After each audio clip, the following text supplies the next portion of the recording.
Okay, we're on Chullin Perik Yud Mishnah Bet. It's actually kind of a confusing Mishnah, so I'm going to explain it in the simplest way possible that I can, in order just to understand the basic point of the Mishnah. Says the Mishnah, Kol HaKadashim, if you have Hegdish, Shekadam Mum Kavua Lehegdeshan. So if you have an animal, and it has what's called a Mum Kavua, it's blemished, I don't know, it's missing a limb, it's missing a leg. So you have a sheep that's missing a leg. Okay, if you make it Hegdish, if you donate that item to the Beit HaMikdash, then you cannot offer it as a korban. It is not a candidate for a korban. So it's as if you offered, I don't know, you offered like your cell phone. You say, I'm going to give my cell phone to the Beit HaMikdash. That means you gave something of value to the Beit HaMikdash. So therefore you have to redeem it.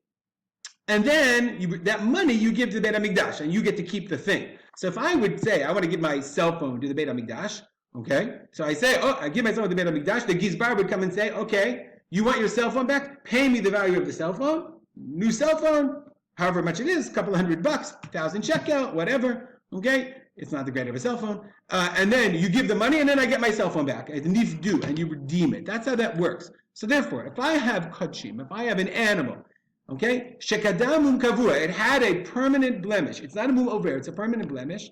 Before I gave it, and vinifdu, okay, then I redeemed it. And I want to know, in this animal, what happens to all the halachot regarding matnot kihuna and et cetera. Like we said, remember we were talking about this ro'ah, lechayayim and keva of a normal animal. So do those rules apply or not? So it says the Mishnah, chayavin. So now I give my sheep, but it was a three-legged sheep. It's missing a leg. I say I'm going to give it to Hegdesh. So the Gizbar comes and says, okay, now redeem it. So chayavin bebechora ubematanot. It is relevant to have halacha of bechora. Okay, if it had a bechor, okay, if it was born yaldo bechor, if it gave birth to a bechor, then that animal's firstborn is chayab is considered a bechor, firstborn. Peter rechem, and it goes to the kohen. You have to bring it to the Beit HaMikdash. Ubematanot also, okay,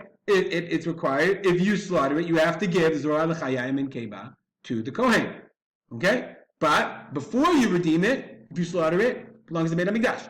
V'yotzim lechulin. Okay, and once you redeem it, this animal, this three-legged sheep, it becomes chulin. The higazes, you can shear it. Ulehaved, you can work it. If it's a three-legged, ox that knows how to, pull stuff. Uvladan v'chalavan mutar la'achar pidionam. And their vladot, their offspring, and their milk are permitted after their pidyon, after they're redeemed. Now, I was talking about where it became pregnant while it was still hegdesh, and then you redeemed it, and now it gave birth. Nonetheless, it's mutar after the pidyonam. That's still permitted. V'ashochatan bachutz, and if you slaughter them outside the Beit HaMikdash, patur. Obviously, you're patur from karet. Why? Since it's a mum, it was never worthwhile. It was never viable to be on the Beit HaMikdash, so that's okay. Ve'ein osin tmura. Tmura is, okay, if I have a korban, if I have an animal that's relevant for a korban, I'm not allowed. There's a halacha that says if I say, listen, I want to switch animal B for animal A, okay, then you're not allowed to do it, but it does work. The tmura, the switch, the hamir works. Here, ein osin tmura, right? Even before you redeem it, okay, and you say like before you redeem this is kodem pidonam. If I say, listen, this three-legged animal, I want to switch an animal for that animal, ein osin tmura. There's no such thing as tmura. It doesn't switch because it was never a viable korban. And tmura only works for korbanot. V'im meitu, if the animal died, if the three-legged sheep died before you redeemed it, yipadu, you have to redeem it. Chutz mina bechor umina maaser, except of course if it's a bechor or maaser, i.e. it was a bechor already, and once it's a bechor, then these halachot, then it still remains kodesh, it still remains a bechor, it still remains a maaser. So all these halachot don't apply except in case there are cases of bechor and maaser. But that's if kadam mum kavur lehegdesha.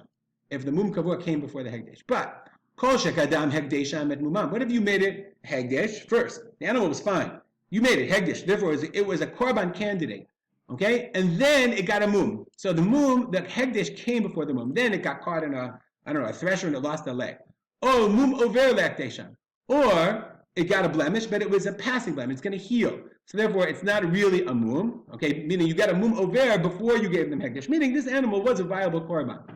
Ula'achar mikain nolad lehem mum kavua. and then they got a permanent blemish, v'nifdu, and they were redeemed. Meaning, okay, the animal was a viable korban. You gave it to Hekdesh. You're going to bring it to Beit HaMikdash. And then it got caught on the thresher. That's the example. Then, Petubim mina b'chora umina matanot. Then it's exempt from b'chora and matanot once you redeem it. Okay, if it gave birth to a b'chor after it was redeemed, and from matanot kuna, ve'enam yotzim l'chulin ligazei ulehaved. It's not considered chulin to shear it, ulehaved, and to work it, not to worship it, to work it. Uvladan chalaban asur, and their offspring and their milk is asur la'achar pidionam after you redeem them. Meaning, it became pregnant while it was hegdish.